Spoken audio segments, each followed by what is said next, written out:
자, 지난번에 예고해드린 대로, 안산 선수님은 왜 1번 사수를 자꾸 이제 고집을 하시냐. 네, 거기에 대한 이야기를 한번 좀 해볼까 하는데요.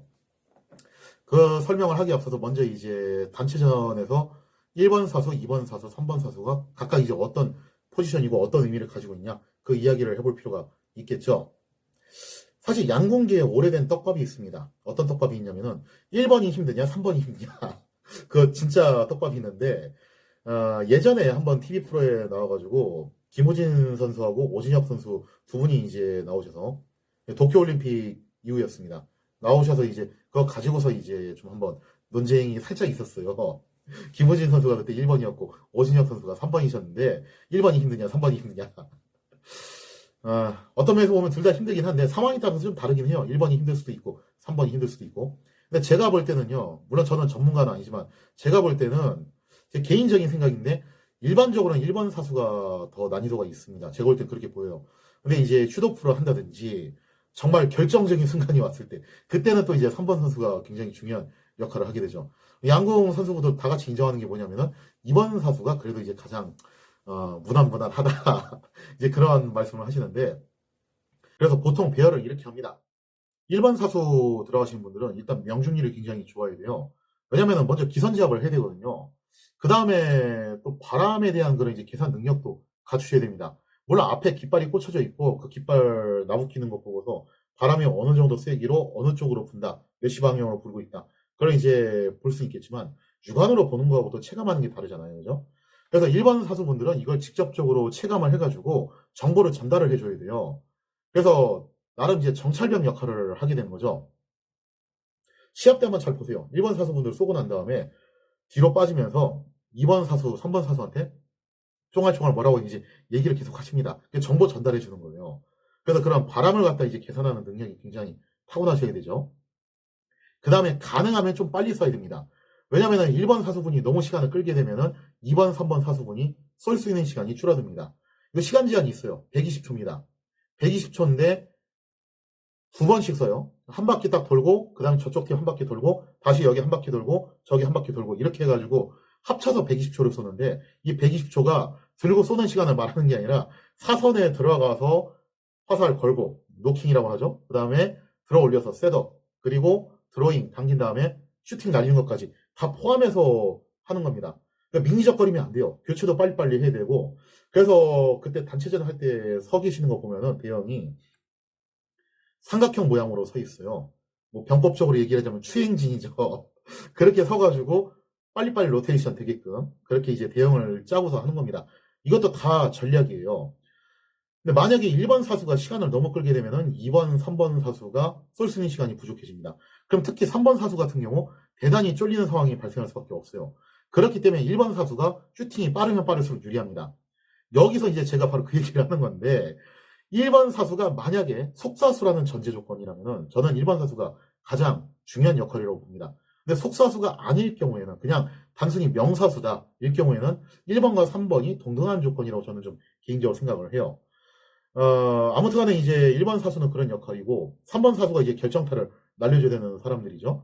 그래서 대단히 이제 경험도 많고 특히 강심장이고 어떠한 상황에서도 흔들리지 않고 10점을 쏠 수 있는 그런 분들이 3번에 들어가셔야 됩니다. 근데 사실 1번과 3번은 어느 정도 이렇게 놓고 보면 호환이 가능하다고 볼 수 있어요. 속사수라는 점만 빼놓고 보면요. 실제로 도쿄올림픽 때 남자 단체전 같은 경우는 그 1번하고 3번 원래 조금 이제 의견이 분분했대요. 김호진 선수가 1번에 들어가야 되고 오지혁 선수가 3번에 들어가야 되고 이렇게 되는 것이냐 아니면 위치를 바꿔야 되냐 한번 다 해보고 제일 유리한 걸로 하자. 그래서 결국에는 이제 순서가 그렇게 간 거죠. 김호진, 김재덕, 오진혁 이렇게 세 분으로 배치가 된 건데 김재덕 선수가 그때 이제 2번으로 간 이유는 뭐냐면은 2번은 이제 허리 역할을 해줘야 되는데 보통 둘 중 하나입니다. 엄청난 고참 베테랑이든지 그래서 양쪽 임무를 다 수행할 수 있는 분들이죠. 그런 거든지 아니면 신참이든지. 근데 김재덕 선수가 정말 기량이 출중한 선수인데 아직 좀 그때 당시에는 나이가 좀 어리셨고 국제대회도 이제 경험이 많이 부족하고 하니까 제 기량을 충분히 발휘할 목적으로 앞뒤로 이제 경험 있는 선수들이 포진을 해가지고 보호를 하고 있는 그런 형국이 된 거죠. 나중에 김재덕 선수는 충분히 경험을 쌓고 난 다음에 1, 2, 3번을 다 수행을 하십니다. 그야말로 이제 올라운드 플레이어가 되셨어요. 자, 근데 여자 쪽은 좀 특이한 게 뭐냐면은 1번이 고정이에요. 1번이 누구로 고정이 돼 있냐면은 바로 안산 선수님으로 고정이 돼 있습니다. 놀라운 사실이 뭐냐면 2020년 이후 지금까지 4년에 걸쳐가지고 벌어진 국제 경기를 안산, 김재덕 두 분은 다 참여를 하셨습니다. 개근상 받으신 분들인데 방금 전에 설명드린 것처럼 김재덕 선수는 이게 자꾸 바뀌어요. 1번 갔다, 2번 갔다, 3번 갔다. 올라운드 플레이어입니다. 사실 이것도 대단한 거예요. 근데 안산 선수님은 그냥 1번 고정 픽입니다. 무조건 1번이에요. 한 번도 1번 안 하신 적이 없어요. 그래서 제가 궁금해서 한번 여쭤봤습니다. 안산 선수님 정말 대단한 게 뭐냐면은 그 바쁘신 와중인데도 팬들이랑 소통하려고 노력을 정말 많이 하시더라고요. 그래서 SNS를 이제 한 번씩 이제 무엇이든 물어보세요. 시간을 좀 가지시는데 제가 한번 질문을 한 적이 있어요. 직접. 답변도 이제 직접 받았는데 어떤 질문을 했냐면은 계속 1번만 하고 계시는데 1번 빼고 2번이나 3번 해보실 생각 없냐. 거기 들어가신다면 어느 쪽이 좀 더 좋으실 것 같냐. 그랬더니 이제 안산 선생님이 뭐라고 이제 말씀하셨냐면은 답변이 이렇게 왔어요.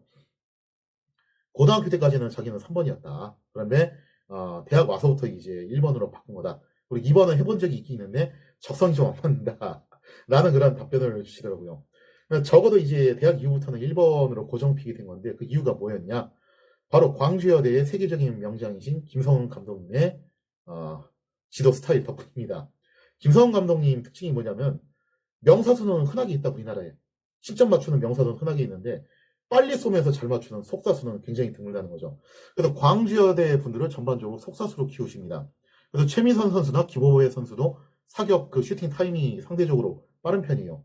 근데 그 중에서도 가장 굴치의 타이밍을 자랑하는 게 누구냐면은 바로 안산 선수님이죠. 어느 정도 슈팅 타이밍이냐면은 거의 뭐 이제 1초에서 1.5초.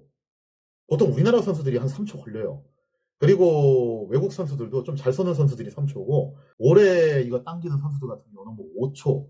제가 세봤는데 어떤 선수는 막 12초, 15초 그렇게 당기는 선수도 있어요. 그러다 보니 안산 선수님의 슈팅 속도가 얼마나 경이로운지는 여기서 이제 우리가 짐작을 해볼 수가 있는 대목이죠.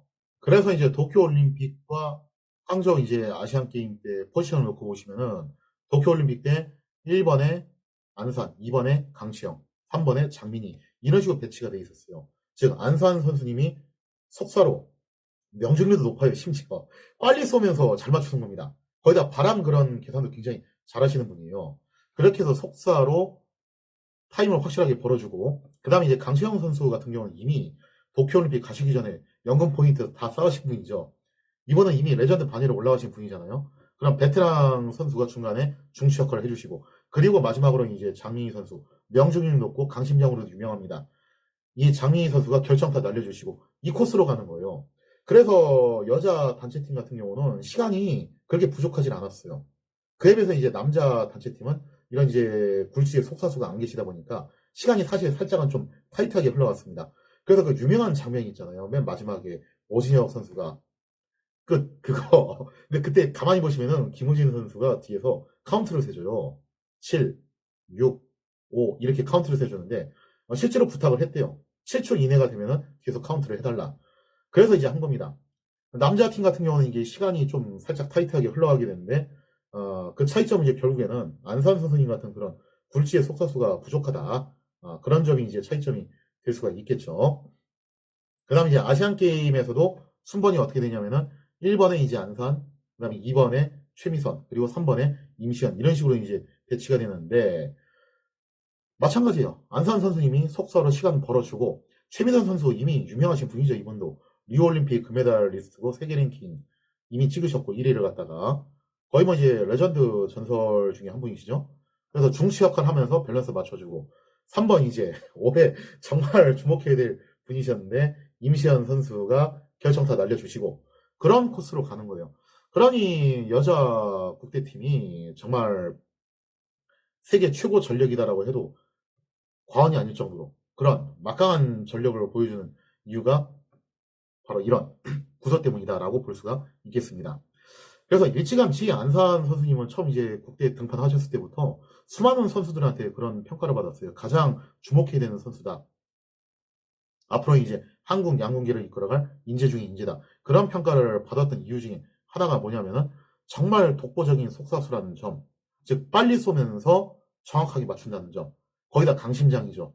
게다가 바람에 대한 그런 계산 능력도 좋습니다.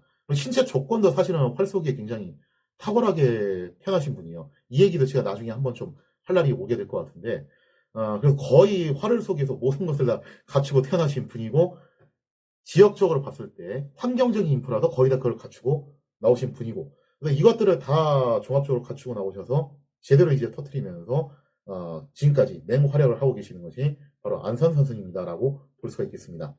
내년에 이제 국대 선발을 새로 하셔야 되는데, 안산 선수님은 내년에 혹시라도 이제 국대 선발 돼가지고 파리 올림픽에 가신다면은 지금까지 그랬던 것처럼 내년에도 언제나 선봉, 영원한 1번, 그야말로 이제 팀 코리아의 브레이브 하트를 담당하시게 될 그런 분이실 것이다. 저는 개인적으로 그렇게 생각을 합니다. 자, 오늘은 뭐 이제 안산 선수님 관련된 이야기를 한번 해봤고요. 나머지 선수분들도 차차 이제 차근차근 할 날이 올 것 같아요. 뭐 이제 그런 날이 올 것 같고, 한번 이제 하나씩 이렇게 썰을 풀면서 양궁 이야기도 이렇게 틈이 날 때마다 진행을 한번 해보도록 하겠습니다. 자, 이 시간 이야기에서 마치겠습니다. 감사합니다.